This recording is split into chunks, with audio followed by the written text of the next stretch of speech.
Burada da aytып жүргөнбүz, дагы бир айтып берем. Мекке университетинде окуп жүргөн убагыбызда устаздарыбыздын бири мисирлик чоң аалым бизге сабак берет эле, психология деген сабактан. Ошол сабактарда кирер эле, бирок ислам психологиясы. Америкада окуган, ошол жерде араб дүйнөсүнөн барган 10 араб жигиттер үй бүлөбүз менен катташат элек дейт. Америка окуганы барганбыз, бардыгыбыз мындай Европаны көрүп атабыз, Американы көрүп атабыз. Анан эркек аял аралаш болуп эле дос болуп аяш боло берет элек дейт. Анан ошол жерде жүрүп, адамдар сен арабсыңбы, андай мындай деп анан өзүм да ошол жака барганда диним жөнүндө үйрөнгүм келип, Америкада жүрүп, китеп окуп жүрүп, анан дасторкондо отурганда эркек аял аралашып отурган болбойт экенди окуп билдим дейт. Анан бир күн досторум айттым дейт, досторум, кийинки жыйналыш отуруш меники кезегим болот, бирок биз баарыбыз араббыз, баарыбыз мусулманбыз, шарият боюнча аткаралык. Мен үйүмө келгенде аялдар башка бөлмөдө, эркектер башка бөлмөдө өз-өзүнчө отурабыз деп айттым дейт. Десем дейт, барды кызычуу болуп кетишти дейт. Эмне кандай болот? Бул жолу отуруп жүрбөдүкпү? Палан түкүн деп көп айтышты дейт. Мен айттым, билбейм дедим. Айттор, кийинки сабак үймөдө отурушта мына ушундай болот дедим дейт. Анан даярдадым. Bir үйгө эркектерге орун даярдадым, bir үйгө аялдарга орун даярдадым. Даярдап, анан той болгон күн, жанагы отуруш болгон күнү келгенде карасам, жанагы 10дон 3 эле келди дейт. Калганы келген жок дейт.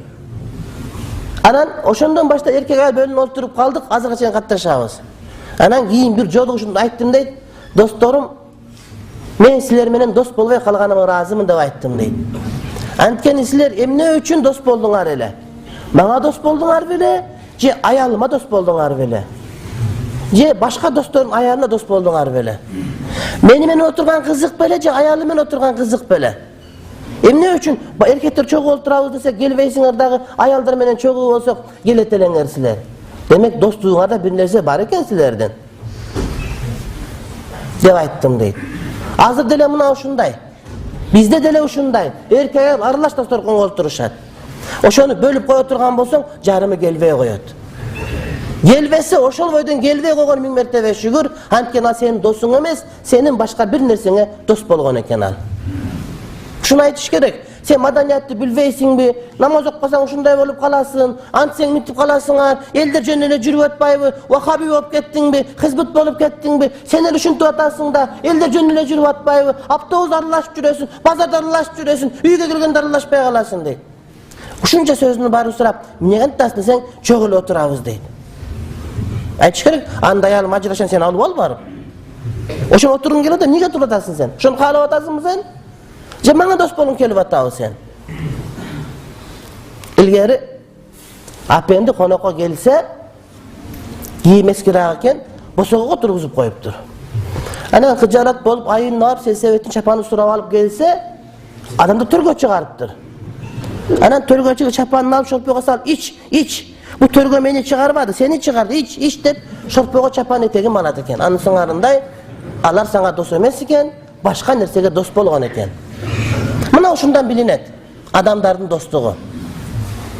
Башка бирөөлөр ат тезеген куруп үйүңө күн сайын келет, банкрот болуп кала турган болсо, таппай каласың. Учурасаң, мында туруп учураса эми оң колу минтип туруп, биякты карап колун сага бияктан сунат. Же биякка биякты карап сунат. Мурда эки колун берсе, ал сага бир эле колун берет, же бир эле башы кеп коет. Ошондой достор бар. Көбүн көрүп жүрөбүз. Андай болбош керек. Достук эгерде Кудай үчүн болсо, Кудай үчүн бир күнөө ишке батып кетип, ошондон чыкпай кала турган болгондо гана ошондо үзүлүнөт. Ага чейин үзүлүнбөйт.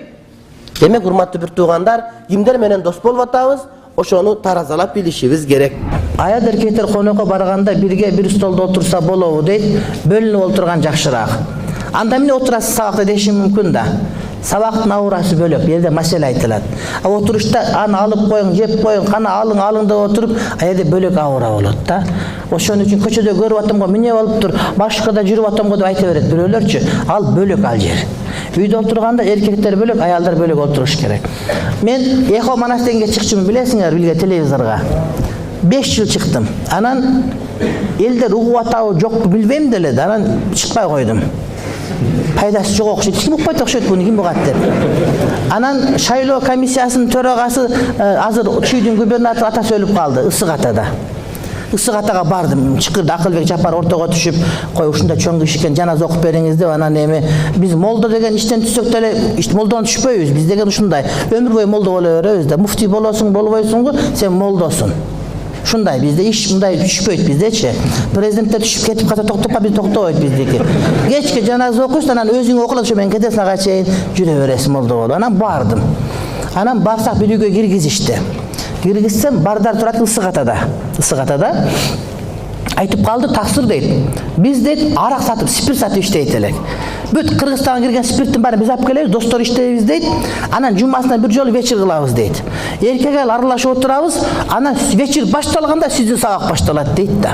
Анан бирөө айтты, мына молдо жаңы келиптир, сүйлөсө артисттин кереги жок, кечке эле күлүп отура бересиң, давай ушуну көрөбүз деп, арак ичебиз, вечер дискотека сиздин сабак коюп коебуз дейт да. Уга беребиз дейт. Шарият угуш үчүн эмес дейт. Жакшы нерсе айтып кетти, күлдүрөт дейт.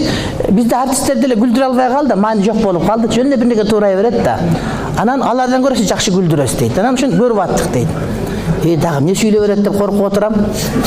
Анан ошентип бир жарым жыл болгондо дейт, биз өзүбүздүн отурган жерде арак болбой калды дейт, арак ичпей калдык дейт. Бир жыл болгондо дейт, биз арак сатпай калып, бардыгыбыз сагар сатканга өтүп кеттик дейт. Bir жарым жыл болгондо эркек айыл бөлөк отурдук, 2 жыл болгондо баарыбыз намазга түштүк. Кантип түшкөндү билбейбиз деп. Только жума сайын телевизор көрүп отуруп дейт. Ушундай рахат алдым, ушундай сүйүндүм. Кой эхо манасты көрүп, 2 жыл ушундай болуптур, бир жамаат. Пайда көрүп атты деп кайра келсем, эхо манас ишке албайт эми. Сен кетип калгансың жок деп. Өзү мага тыйын бербейт. Мен бекерге сүйлөйм, алар да мага бекер орун берет. Анан үйгө козу союп, өзбек ажын ортого, өзбек ажын билесиңер, өзбек ажын дегенди. Ортого салып, Абдушкур ортого салып алып ажыны. Анан эхо манастын чоңуну подход кылып, ага жамбаш тартып, анан кайра ошого кирип, анан дагы бир 4 жылдай сүйлөдүм да. Ушундай. Ошон үчүн чогуу отурган болбойт. Bizde toyda ayal erkek birge olturat, ошонун пайда зыян айтып бериңиz дейт. Бөлөк олтуруш керек. Аялдар өзүнчө бөлөк, эркектер бөлөк. Же бир залга келе турган болсо, бир тарап эркектер, бир тарап аялдар болсун. Ортосунан жанагы ширманы тосуп койсо жакшы болот. Аралашып кетип, бийлеп кетип, башка кетип, тойдон кийин барып канча үй бүлө ажырашканын бардыгыбыз билебиз. Ал жакшы эмес. Мына сабак отуп атат, бүгүн эркектер, эртең аялдарга. Аялдардын өзүнүн урматы, эркектин өзүнүн урматы бар. Ошон үчүн аялдар урматынын ордуна коюлуш керек, эркек урматынын ордуна коюлуш керек. Тойлор болгондо эркектер өзүнчө бир залда, аялдар өзүнчө бир залда. Эгерде 2 зал жок болсо, анда эркектер бир тарап, аялдар бир тарап.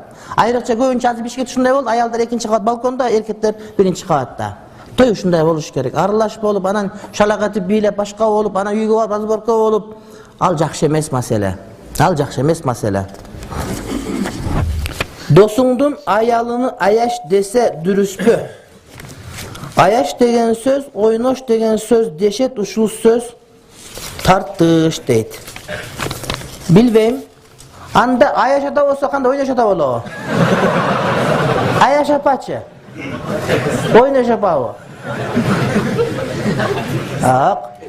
Аяш деген сыйлаш деген сөз. Аяш атам деген сөз, өзүм атамы кандай сыйласам, ушул атамы да ошондой сыйлап, аяп, урмат көрсөтөм деген урматтын бир түрү. Ошон үчүн аяш ата, аяш аба, аяш эне деген сөздөр бар. Ага кыжалат болбош керек. Анан бирок аяш деп эле ушинтип эркек аял сүйлөшө берген туура эмес. Мен мына кээ бир аяштарым өзүм тааныбайм. Досторумун аялдарын тааныбайбыз. Эмнеге таанышың керек аны? Досун таанысаң эсеп, балдарын таанысаң эсеп, аялдар бирин-бирин тааныйт.